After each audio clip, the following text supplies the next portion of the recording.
এই পিঠাটা যদিও আমি কোনোভাবে বানাতে পারি না, তবে এটি কিন্তু আমার অনেক পছন্দের একটি পিঠা। হ্যালো এভরিওয়ান, আসসালামু আলাইকুম। আজকে আমি আপনাদের সাথে শেয়ার করছি সেমাই পিঠা রান্নার রেসিপি। প্রথমে আমি কড়াইতে পানি দিয়েছি আর এর মধ্যে দিয়ে দিয়েছি পরিমাণ মতো লবণ। এখন আমি এটি ফুটিয়ে নিব।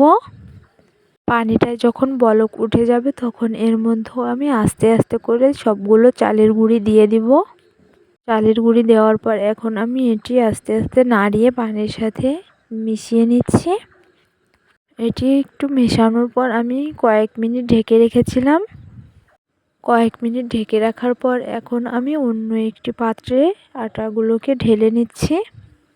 আমি চাউলের গুঁড়িগুলোকে অন্য একটি পাত্রে ঢেলে এটি কিছুক্ষণ নাড়িয়ে চাড়িয়ে আমি চাউলের গুঁড়িগুলোকে অন্য একটি পাত্রে ঢেলে নিয়েছি। এখন এটি একটু ঠান্ডা করে নিব। এটি একটু ঠান্ডা হয়ে আসলে এর মধ্যে আমি হালকা গরম পানি দিয়ে সুন্দর একটি ডো তৈরি করে নিব। আমি এখানে বেশ কয়েকবারই অল্প অল্প করে পানি নিয়ে সুন্দর একটি ডো তৈরি করেছি, দেখতেই পাচ্ছেন। এরপর পিঠাগুলো বানানোর জন্য আমি এখানে অল্প একটু আটা নিয়ে রোল শেপ করে নিচ্ছিলাম। আমি এখানে পিঠার উপর ডলে ডলে দেখতেই পাচ্ছেন আমি কিভাবে এই রোলটা করে নিচ্ছিলাম। এখানে এই রোলটা কিন্তু অনেক বেশি চিকন হবে। আর এই রোলগুলো বানানো কিন্তু একদম ইজি ব্যাপার। এই রোলগুলো বানাতে কিন্তু কয়েক সেকেন্ড সময় লাগে। আর এদিকে আমার নানু পিঠাগুলো খুব সুন্দরভাবেই বানাচ্ছিল। আর আমার নানু কিন্তু এই পিঠাগুলো খুব সুন্দরভাবেই বানাতে পারে, আর আমি কোনোভাবেই পিঠাটা বানাতে পারছিলাম না। এদিকে কিন্তু অনেকগুলো পিঠাই বানিয়ে ফেলছে, আর পিঠাগুলো দেখতে কিন্তু অনেক বেশি সুন্দর হয়েছে। আর আপনারা কে কে পিঠাগুলো বানাতে পারেন অবশ্যই কমেন্ট করে জানাবেন। এখন পিঠাগুলো রান্না করার জন্য আমি এখানে 2 লিটার পরিমাণ দুধ নিয়ে নিয়েছি। আর নিয়েছিলাম 1 বাটি পরিমাণ খেজুরের গুড়। দুধের মধ্যে এখন আমি সবগুলো উপকরণ দিয়ে দিব। প্রথমে দিয়ে দিচ্ছি গুড়গুলো। গুড়টা দেওয়ার পর কিন্তু দুধের কালারটা অন্যরকম চলে আসছে।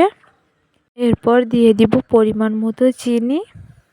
চিনি আপনারা আপনাদের টেস্ট অনুযায়ী দিবেন। যদি বেশি খান তাহলে পরিমাণে বেশি দিবেন, আর কম খেলে পরিমাণে কম দিবেন। এরপর দিয়ে দিয়েছি 2টো এলাচ, আর সবশেষে দিয়ে দিচ্ছি পরিমাণ মতো লবণ। সবগুলো উপকরণ দেওয়া হয়ে গেলে বেশ কিছুক্ষণ আমি জাল করে নিয়েছি। যখন দুধটায় ভালোভাবে বলক উঠে গেছে তখন আমি এর মধ্যে অল্প অল্প করে সেমাই পিঠাগুলো দিয়ে দিচ্ছিলাম।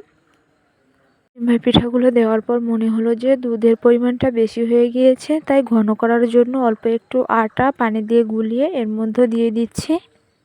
ফাইনালি রান্নাটা শেষ হয়ে গিয়েছে। আর এই পিঠা কিন্তু খেতে অনেক বেশি মজা হয়েছে, আর পিঠার ঘ্রাণটাও অনেক বেশি ভালো হয়েছে। আজকের ভিডিওটি এখানেই শেষ করছি। ভিডিওটি ভালো লাগলে লাইক কমেন্ট শেয়ার করবেন, আর আমার চ্যানেলটি সাবস্ক্রাইব করে পাশে থাকবেন। আল্লাহ হাফেজ।